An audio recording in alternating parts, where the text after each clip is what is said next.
হযরত ইয়াকুব আলাইহিস সালাম একজন বড় মাপের পয়গম্বর ছিলেন। কি মাপের পয়গম্বর ছিলেন? বড় মাপের। হযরত ইয়াকুব আলাইহিস সালাম এই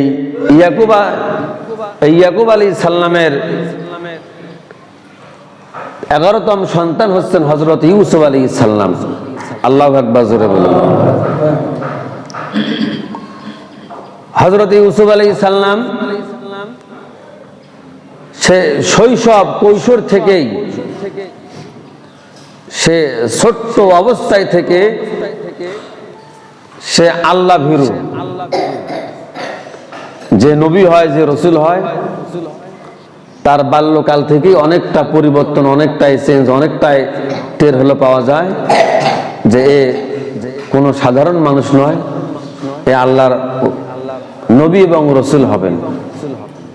সুবহানাল্লাহ বলবেন না? হযরতে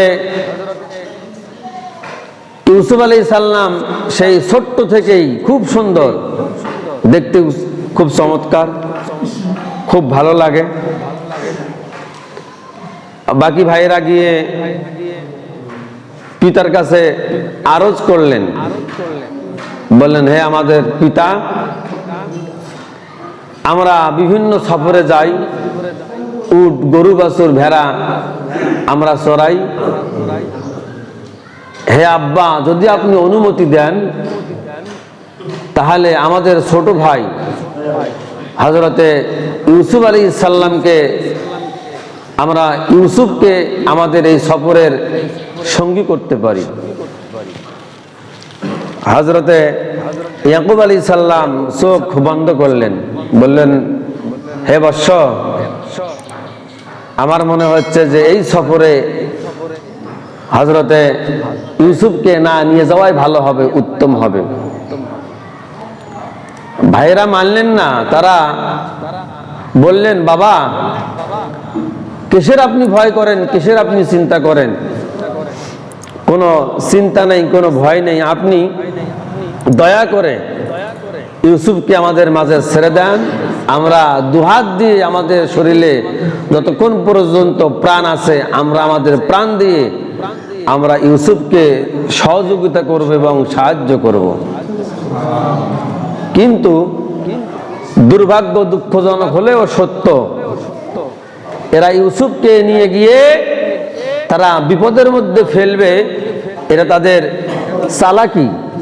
কিন্তু হযরত ইয়াকুব আলাইহিস সালামের মন বলছে যে এই সফরেই তাকে না নিয়ে যাওয়াই উত্তম হবে, না নিয়ে গেলেই ভালো হবে। কিন্তু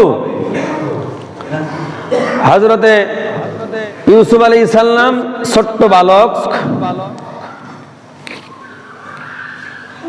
পিতা ইয়াকুব আলাইহিস সালাম তাকে ডাকলেন, ডেকে বললেন, বাবা, তোমার বড় ভাইয়েরা এই সফরে তোমাকে শামিল করতে চাচ্ছে, তবে তোমাকে আমি আল্লাহর হাওলা করে দিলাম। আল্লাহু আকবার, জোরে বলুন। কার হাওলা করে দিলেন? যে লোক আল্লাহর হাওলায় হয়ে যায়, সে লোকের জেল, জুলুম, নির্যাতন, সে কোনো কিছুই ভয় হইলো পায় না, সে ভয় পায় আল্লাহকে। সে লোক পৃথিবীর কাউকে ভয় হলো করে না, সে লোক ভয় করে হলো আল্লাহকে।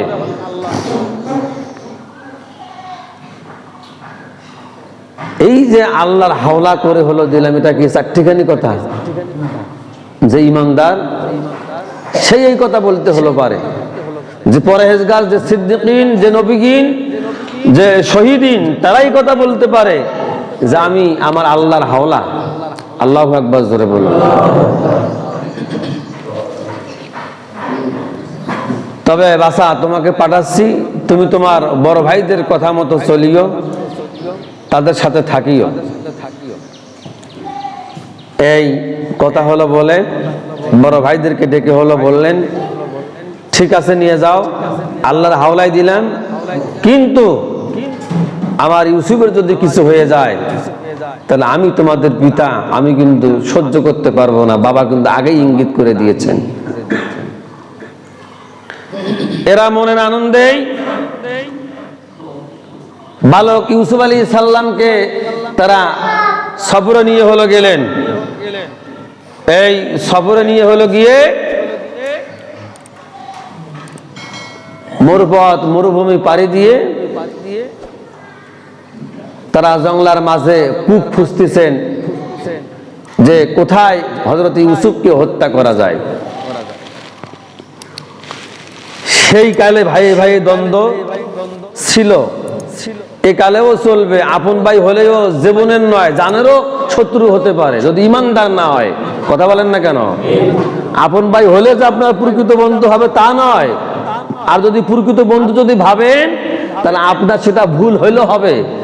আপন ভাই হলেও আপনার জীবনের নয়, জানেরও শত্রু হতে পারে। আপন ভাই যদি হয়ও তাহলে আপনাকে সে মেরেও হলে ফেলতে পারে। তাহলে স্বার্থ হচ্ছে জায়গা জমিন অর্থ সম্পদ এগুলো নিয়ে। কি কথা বলুন, ঠিক না বা ঠিক? তাহলে আপন ভাই হলেও সে আপনাকে এই পৃথিবী থেকে বিদায় করে দিতে হলো পারে, তাহলে সেই পথটা সেই পাটা আপনাকে সেইভাবেই হলো ফেলাতে হবে। কথা বলুন, ঠিক কিনা? বড় ভাই একজন সিদ্ধান্ত নিল জবাই করে দাও, বলে না না জবাই করা যাবে না। আরেকজন বললো যে পুঁতে ফেলো, বলে না তাও করা যাবে না। আরেকজন বললো যে মেরে ফেলো, বলে না তাও করা যাবে না। আরেকজন বললো যে গাছের সঙ্গে বেঁধে রাখো, না খেয়ে শুকিয়ে মরে যাবে, এটাই ভালো হবে। হযরতে ইউসুফ আলাইহিস সালাম ছোট্ট মানুষ, ভাইদের দিকে শুধু তাকিয়ে থাকে, কিছু বলতে পারে না। জঙ্গলায় খুঁজতে খুঁজতে একটা কূপ পেলেন। তার ভাইয়েরা মনে মনে ভাবলো যে তাই সুবর্ণ সুযোগ, এই কূপেই তাকে ফেলে দিতে হবে।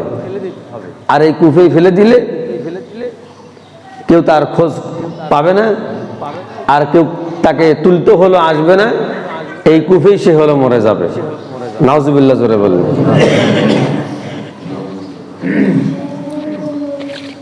হযরতে ইউসুফ আলাইহিস সালামকে ছাগলের পেছনে পেছনে উটের পেছনে পেছনে নিয়ে এসে ওই কূপের একটু আগেই তারা থাকার হলো জন্য তাঁবু টাঙলেন। রাত্রি যখন গভীর হয়ে গেল,